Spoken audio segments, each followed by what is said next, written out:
So weather in Florida is very unpredictable. Like, all right, we cannot see. We did a zero viz takeoff out of Columbia, basically into hard IMC near the Appalachian Mountains. So about 10 minutes into flying on that IFR flight plan, ATC lost power for us. I have done a lot of outside flying, so navigating through the storm was not my first time. But first time through like the hurricane type weather, so yeah. It was my first time on a ferry flight, not my first time flying outside of UND, but definitely just the environment, the atmosphere, the airspace, all the elements involved were a lot different than what we experience here. I felt like the instrument training that we had through UND was so helpful and so useful because I was prepared for it. Immensely. Yeah, immensely. UND's training has helped me out a ton. Being single pilot, I didn't have a crew to kind of rely on, so I wanted to make the safest possible decision. Just thinking back through all the cool and interesting experiences I had and everywhere I got to see, and it was a cool trip.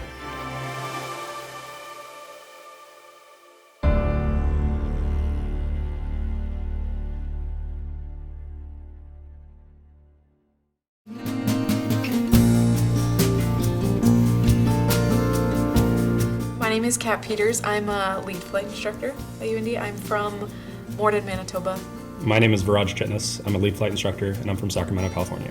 My name is Meredith Jackson. I'm a lead flight instructor, and I'm from Rosemont, Minnesota. So we took the Piper Archers back from Piper, so just the single engine. My crew, I guess I brought my friend Chris. He came with me. He's a flight instructor here, but he was just tagging along to help me out. I took a Piper Archer as well, 506, and I was solo. I took a Piper Archer as well, 333, and I had my friend Brett along with me. He's also a flight instructor at UND. So it was a really early morning. We took a 5 a.m. flight out of Grand Forks. We all had our bags. We had the tie-downs in our checked bags and all that stuff. So we leave 5 a.m. out of Grand Forks, and then we hop on the flight from Minneapolis to Orlando. Then we get a rental car, and we rent that car. We drive it to Orlando, which is I think like an hour and a half it was. And then when we get to Vero Beach, immediately we get to the Piper factory. We do the acceptance flight. So we show up to the airplanes, we pre-flight them, make sure they're up to our UND standards. We let them know if there's any issues with planes, and then we go fly. So we do the acceptance flight, so essentially we have a little checklist that UND gives us, making sure everything's working and operational. I had an engineer on board with me. I don't know about you guys, maybe sales or another engineer, but we just went up in the local area, did stalls, steep turns, and maneuvers, and tested all the equipment and made sure the planes were good to go.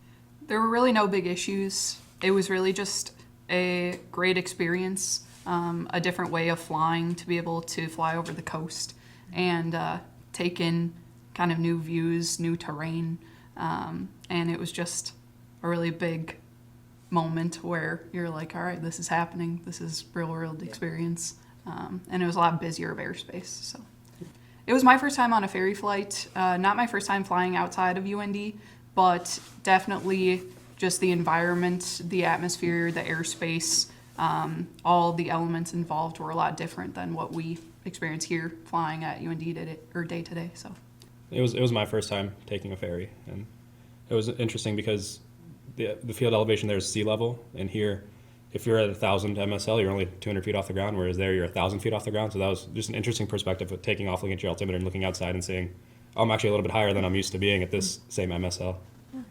yeah, it was my second time doing a ferry from Florida. So a lot of the stuff was very similar. You know, we got there, we did the acceptance flights. After that, we finally had some time to go to our hotel, and then Piper's very generous, and they took us out for a nice dinner, so we got to hang out. So it was a really long day, the first day, but we had dinner, and then we tried to get to bed a little bit early because we wanted to depart early the next day. So weather in Florida is very unpredictable, so we wanted to leave as early as possible because, we knew the hurricane was coming, and also in Florida, midday thunderstorms are bound to pop up. So we were trying to leave at like 8:30 or 9, get out of there. It didn't end up working. We left around 10, I think, because cells would just keep moving in, and it's Florida precip, so it was very showery really quickly, and then it would die off. So around 10, we finally were able to depart. Yeah, so we were all together on the first day. We had originally planned to go to Savannah, Georgia, up the coast that morning, but there was thunderstorms all along the eastern coast of Florida. So we all had to kind of, in the morning, change our plan to go to Albany and check the flight plan and making sure we're following the correct routing and everything like that, making sure we're meeting all the regulations. And so that was an interesting kind of switch up and making sure we're meeting everything. So that was interesting for sure. Yeah, so definitely in the planning room, it was a lot of back and forth. Is this going to be the best route, the best decision? As soon as we decide on something, we're going to go with that. I feel like it changed. So the biggest thing was just adaptability the entire time. There's one point where we tried to get out between two bands, got to the planes, we're like ready to go, and then a cell just completely moved over the airport. So I was like, all right, no go, rush back to the building and kind of start from ground zero again. So wait that out. So it's just a lot of pre-flight planning, I think, in ways that none of us had really done before. It's definitely something more colossal that we hadn't dealt with here at UND, where we have snow squalls, thunderstorms, stuff like that. It was just a new type of weather, new risk management, new elements associated with all of that we're kind of looking to beat out and kind of rush and get to the planes, get out of there, but also, prioritizing safety. So we did our first leg to Albany, Georgia. I don't remember how long. I think 2 hours? It was a couple hour flight. It was a couple hours. We wanted to do a pretty big stretch so we could get out of Florida. And like Meredith said, we were in between cells. We did some pre-flight, checks of our aircraft in pouring rain because that's just the way the weather was. But we made it to Albany, Georgia. For me, that route wasn't bad. It was a little bit bumpy because, there was a lot of buildup, but it was smooth sailing for me until we got to Albany. After we got to Albany, it was a tough decision to make because all to the west, basically from the Gulf straight up to like Ohio, was pretty much thunderstorms, and I think that was caused by the hurricane. So our goal for the day was to end up in Nashville. Did not happen. So we stayed in Albany. We went and got some lunch, which was awesome. Took a little break. Got back to the airport and started, pre-flight planning. What we had heard from the locals is that this airport or this town was going to be basically covered in water by the next day, so we wanted to get out of there. We were doing some talking with our the sales manager, and he was suggesting we go a little bit more east. So from Albany, then we decided to go to Columbia, South Carolina, and that was kind of where we ended up that day. And that flight was pretty smooth for me. So I was the third plane out, and we were all flying IFR, so we weren't very close to each other. There was probably maybe Kat was number one. She was in front, and there was maybe a 30-minute gap between her plane and my plane, about.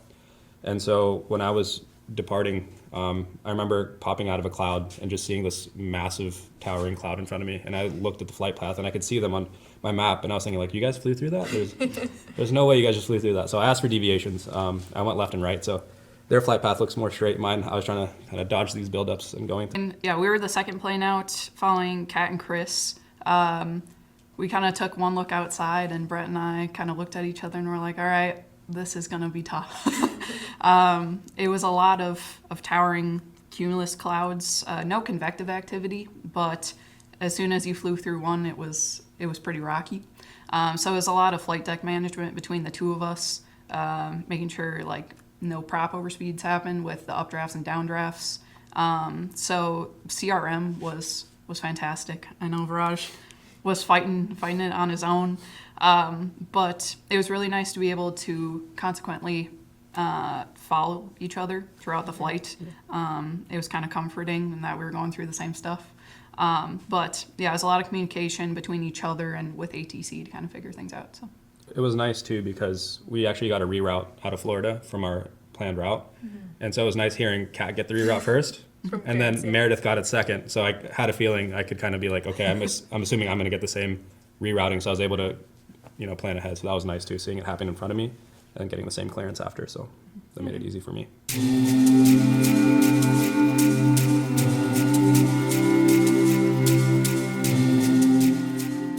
So the next day was when I wouldn't say have disagreements, but we followed each other all the way out of Florida. So at this point we were ready to separate, I'll say it that way, because I was willing to go, shoot straight west. Probably not a good decision. I didn't end up doing that. I wanted to do that. Viraj was going to stay, and Meredith was kind of on the edge, is what I remember. So we did some flight planning.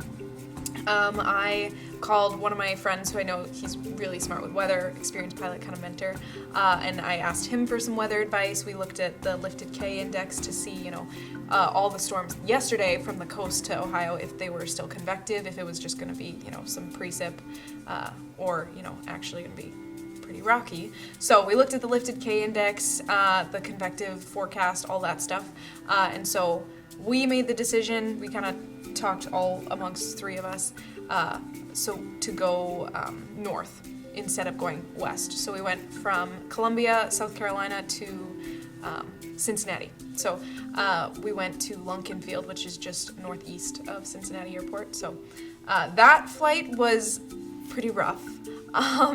It was basically hard IFR the whole time, clouds. Again, I left first. Meredith followed me after that. So when I was departing, it was like hard downpour. Luckily, I had a friend, Chris, who came with me. He pre-flighted the whole plane, so I didn't have to go out in the rain while I did all the, filing and stuff. So we got out.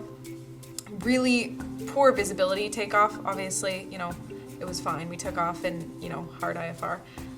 But that one was pretty smooth, just a lot of, concentration because we had to really pay attention to our instruments. I felt like the instrument training that we had through UND was so helpful and so useful because I was prepared for it. I wasn't worried that, I would have any issues flying real instrument conditions. So we went to Cincinnati that day. Yeah, that morning, I didn't get a lot of sleep that night, and then the weather wasn't looking all the best. I knew where we were at, that we weren't like a flood risk in Columbia, so I decided to hangar the plane and wait for the hurricane to pass through and then go around it on the day after. So I decided to hunker down for the day. Yeah, immensely. UND's training has helped me out a ton, and being single pilot, I didn't have a crew to kind of rely on, so I wanted to make the safest possible decision. I knew there was no rush to get the plane back, so thankful for UND for not having any external pressures of you have to have this plane back by now.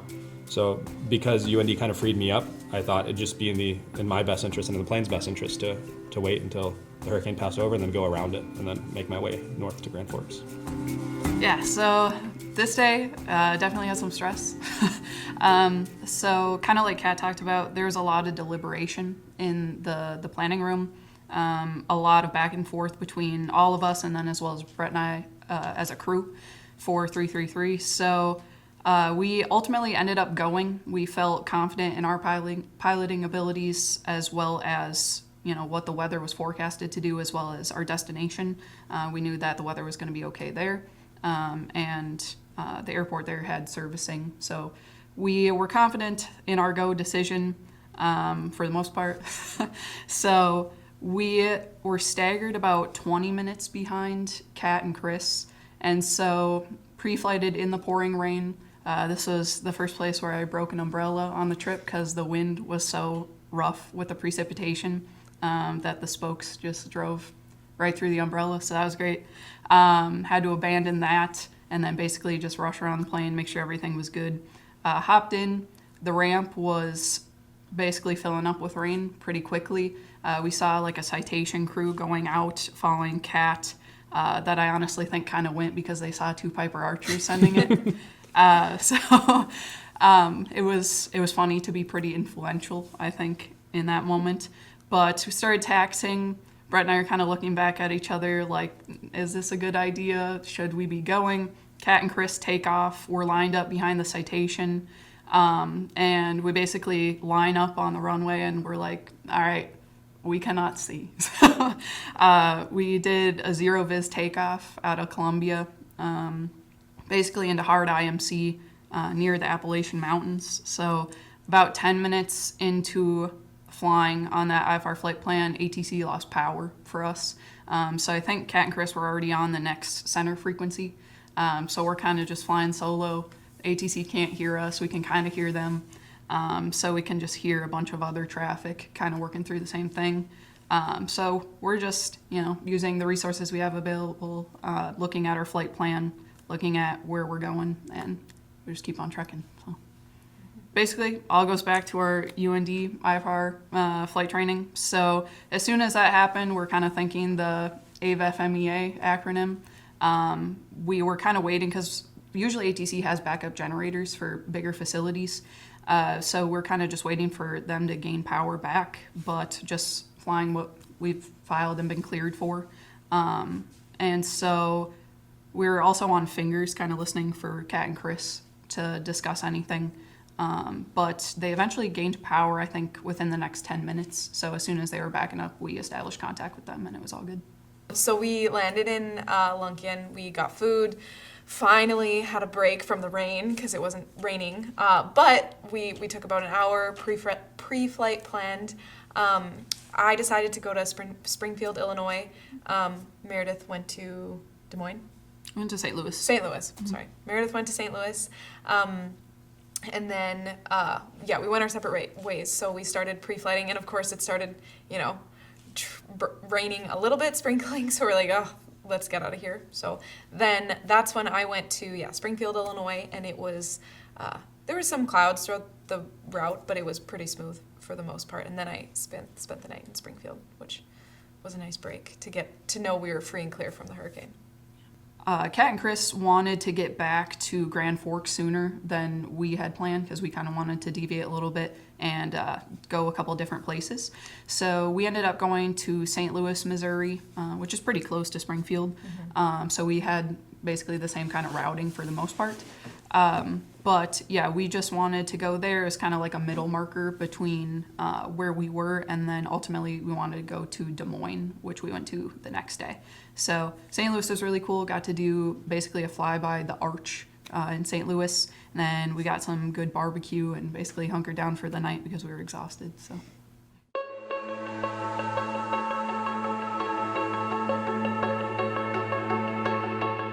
Friday, we woke up pretty early. My goal was to get back to Grand Forks that day. I wanted, to be back. I didn't need to see a bunch of places because it was my second trip. So I was just ready to be back. So we went from Springfield, Illinois to Minneapolis. So we stopped in Crystal was the airport. Chris is from Minneapolis, so we ended up going for lunch with his family. Took a couple hours break and then went back to Grand Forks.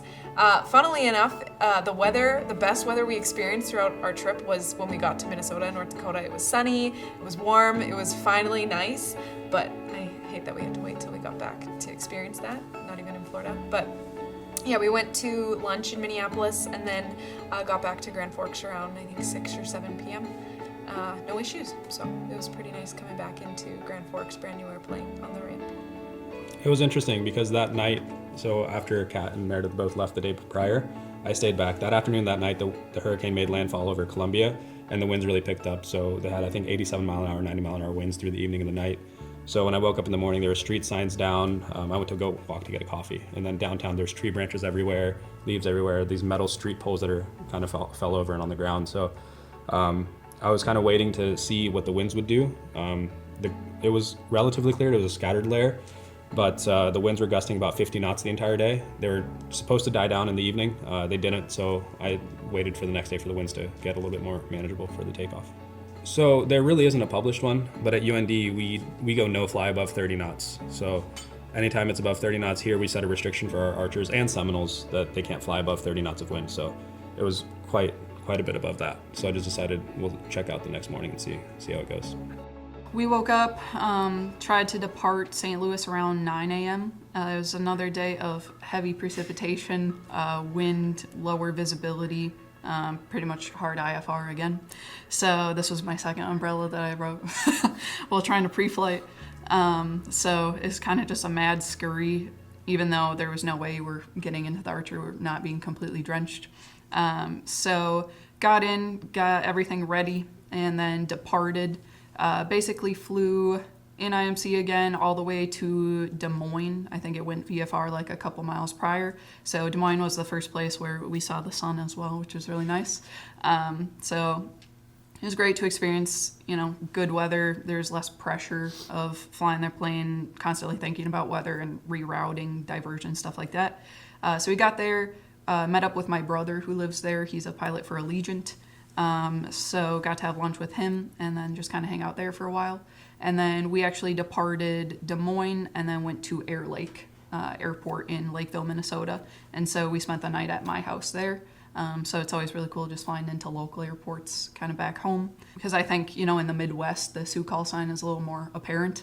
Or at least, UND planes and UND flying. So yeah, that was the first time we were prompted upon landing in Des Moines. They were like, oh, you're pretty far from home. Like, what are you doing all the way here? And so we got to be like, oh, we're ferrying a plane up from Florida. And they were like, so how's the weather been? And we're like, oh, not the best. But no, it was definitely a good experience. And it was kind of nice to just kind of joke around with controllers there who knew where we were. So.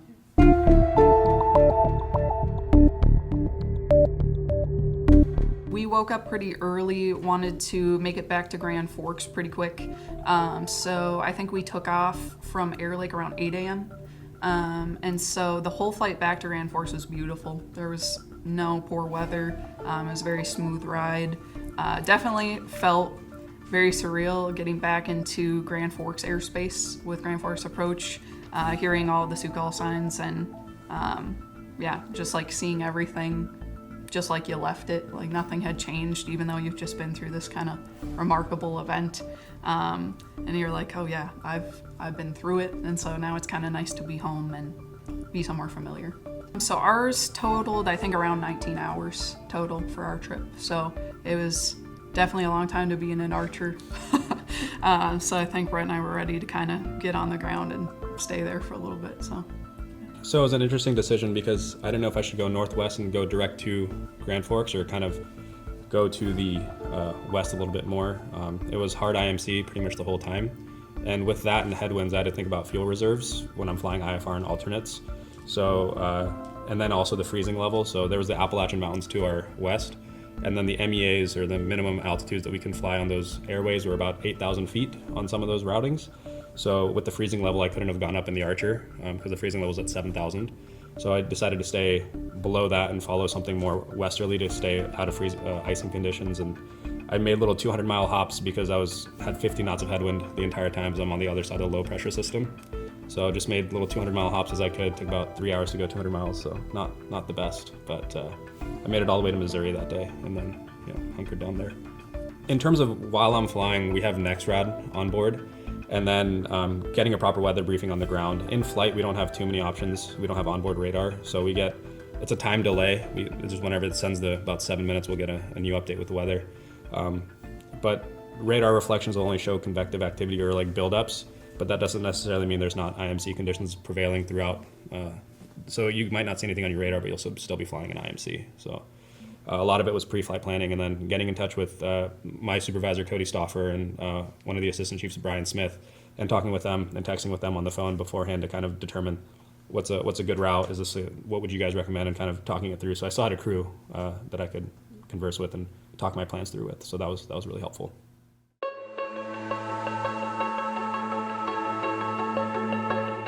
Yeah, I was tired. I wanted to be home. So I wanted to go as far north as possible. So that was just the journey for the day, just to go just north.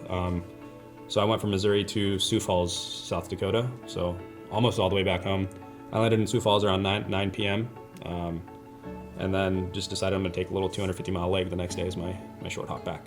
The only day I had a tailwind was the day out of Florida. Every other day I was just on the wrong side of the system. So I was probably going like a true airspeed of 132, and we had like about 50 knots of wind, so maybe like 80 knots ground speed. So it's not the best when you look over the window when I could see a highway, and I'm not really doing much faster than the cars on the ground, so that's discouraging.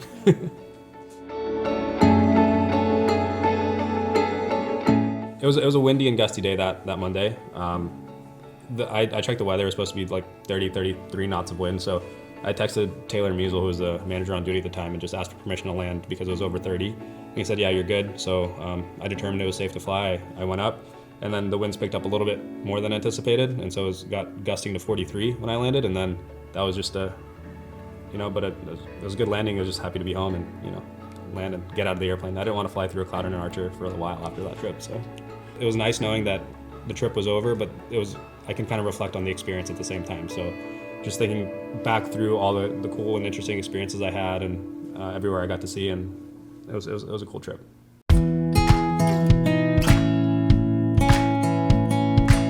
Rely on your training. UND has well prepared you for the outside world, the outside bubble, outside of UND.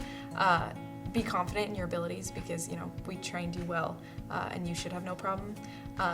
Get as much outside experience as possible, because it'll help. When UND isn't limiting what we do besides the SP&Ps, we can really make whatever weather decisions we want. So get as much outside experience, and then also you pay attention in atmospheric science classes, or do get as much weather information as you can and learn how to understand it, because it's going to help you a ton. I think just always be ready to learn and be willing to learn.